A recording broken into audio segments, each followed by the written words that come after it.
Good morning, it's Teacher Kate again, and it's Friday, it's the end of the week. Medyo masaya ako kasi konti na lang bakasyon na kami.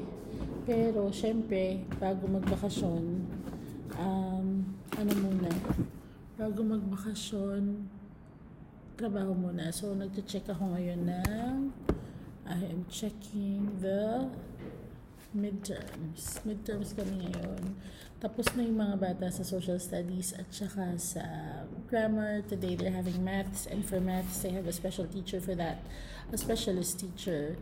So, medyo may panahon ako sana na mag-check ng mga test papers ngayon. Pero yung Japanese ambassador dito sa Lao will be visiting our school, and gusto nila na i-observe yung class nung potentially or possibly ng anak nila, which is third grader, I think. Hindi ko lang alam kung third grader this year or third grader next year, but I think they're scouting for school. So, medyo maantala ng konti yung aking pag-check.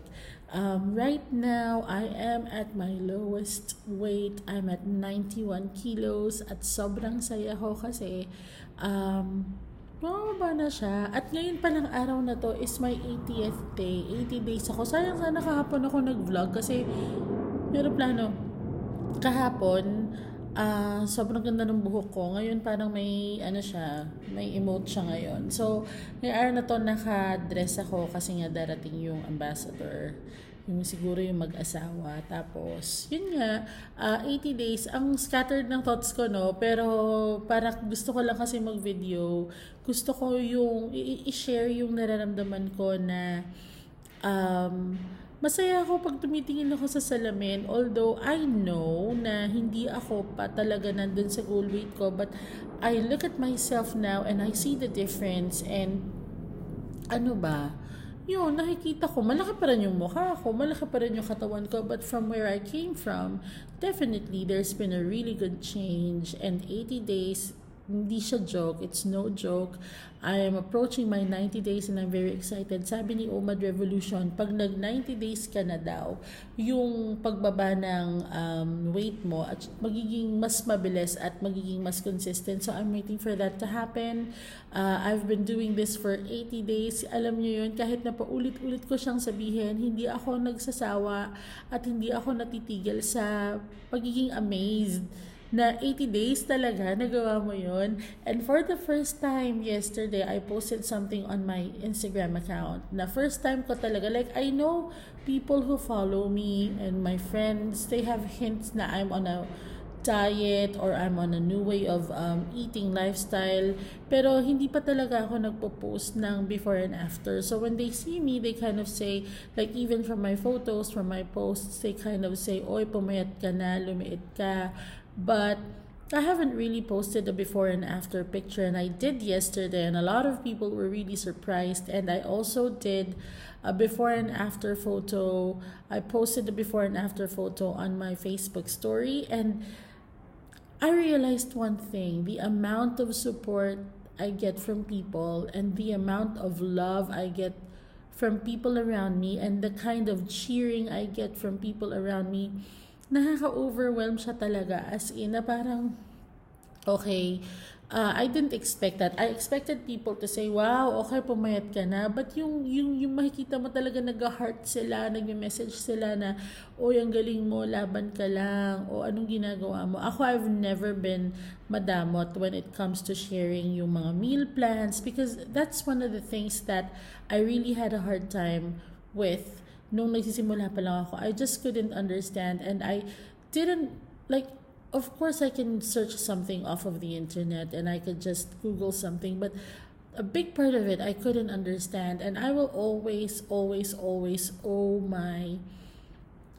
success at, starting this diet or starting this way of eating to this one guy, Mr. Sosimo.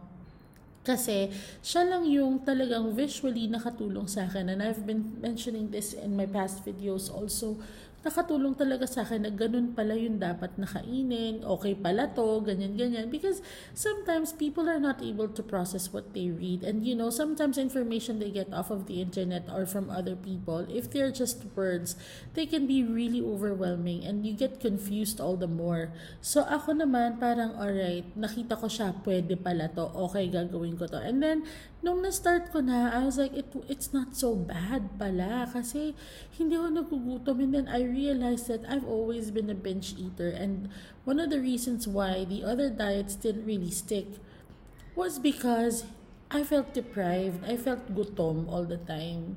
So ngayon, hindi na ako nagugutom. Right now, I've lowered my calorie intake to 1,200 because mas gusto ko nga na mas pumayat pa, and also I want to prepare myself for my upcoming vacation sa Philippines. So I know, na-realize ko lang kasi na yung kalaban mo pala talaga is yourself. So you need to accept it. You need to say na, alright, gagawin ko to. I was reading a book from Alan Carr, and Alan Carr is and has been a huge influence in my life. He is the person responsible for me stopping smoking. I smoked for 17 years, and then I read his book, and as like in one day, cold turkey, nawala, hindi na. And it's been it's been 5 years since I last smoked, and it's really because of Mr. Alan Carr. And may book akong binasa na isa pa, yung parang dieting niya. It wasn't very well received by a lot of people kasi it suggested for people to go vegan, to go vegetarian, and a lot of people are not ready to plunge into that. And I wasn't ready to become a vegan because hindi yun yung belief ko sa life. So it didn't really work well. And then I'm into audibles right now. So ngayon nagbabasa ako, nakikinig ako ng novels, nakikinig ako ng mga self-help books, and parang may nagsabi sa akin na bakit hindi mo hanapin ulit si Alan Carr. And I found a book that I was listening to. I've already finished listening to it. It's called Good Sugar, Bad Sugar. And parang sakto siya sa akin because it's talking about the bad sugar, the monster. It's talking about carbohydrates, and carbohydrates is technically sugar because when it's processed, it becomes sugar. So, sabi niya, if you are doing this thing out of will, you're willing it, parang strong will, hindi siya mag-work because when pag parang yung willpower yung ginamit mo, parang merong notion na you're sacrificing something when in fact it shouldn't be like that. It should be a decision for you to make na parang hindi na, I'm free from sugar, I'm free from carbohydrates. Feeling ko talaga si Alan Carr may pagka-brainwashing or may merong parang hypnotism. Although sinasabi sa book na hindi to brainwashing, hindi to hypnotism because ganito, ganyan. But I don't have any other way to explain it because nung nag-stop ako ng smoking, I don't even remember what made me stop. Maybe a couple of things here and there, but walang sobrang strong na emotion or na sinabi niya that's making me stop. That's made me stop smoking. Ngayon naman, since I started listening, since I have, finished listening to the audiobook, hindi pa ako nagtatouch ng carbs ulit and ng sugar. Kahit nga yung Equal Gold, hindi ako nagsusugar ngayon Hindi ako nagko-coffee, hindi ako nagko-cocoa. Wala lang. I'm just keeping to yung mga bagay na dapat ko talagang kainin. So ngayon nagsasandwich ako and we make our own bread. We have keto bread. Ngayong araw na to, ang baon ko is 3 pizza and also ano pa ba? Adobong manok in cocoa aminos. So parang okay, sige, kakainin ko yung gusto ko. One friend of mine reached out to me yesterday after I posted my before and after picture, and she's like, how did you do it? How do you do it? How are you doing it? So I shared with her I'm doing 1 meal a day, and instantly a lot of people will react to it, not naman negatively, but in a way that they feel that they can't do it. So I tell them it doesn't have to be 1 meal a day right away. You have to adjust. You have to make your body feel adjusted to the fat also. So sabi ko, you can do 16, 8, but a very key, parang yung most important thing for me is that you do not feel deprived. Very, very important sa akin yung you're still able to eat what you want to eat, but kind of make alterations to it. Parang, okay, sige, I'm gonna eat pizza today. Anong dough ko? If I'm not able to do yung expensive dough, yung mga fathead, yung may mga mozzarella, what do I do? So, ako ang ginawa ko, I use my keto bread, I make my own sauce na low carb, na keto friendly.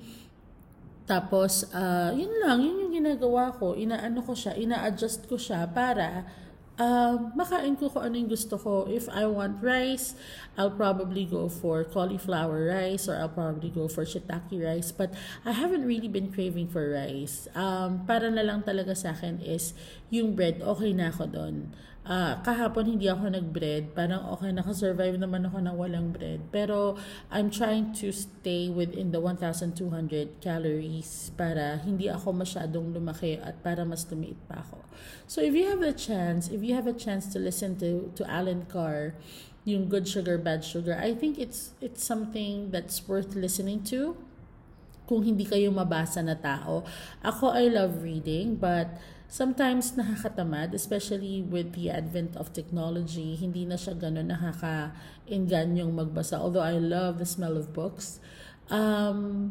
Mas nakikinig ako ngayon. Like, I listen to Sidney Sheldon. I listen to parang mga weight loss hypnotism. I think that works on me. Hindi ko alam kung bakit, but it kind of works on me. So, ayun lang.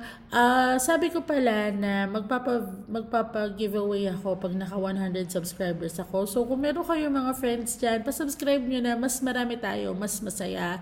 And in my next video, I'm going to talk about the law of attraction. It's something that I really, really firmly believe in. And it's something that's really occupying my entire being right now. Kasi feeling ko talagang helpful naman siya.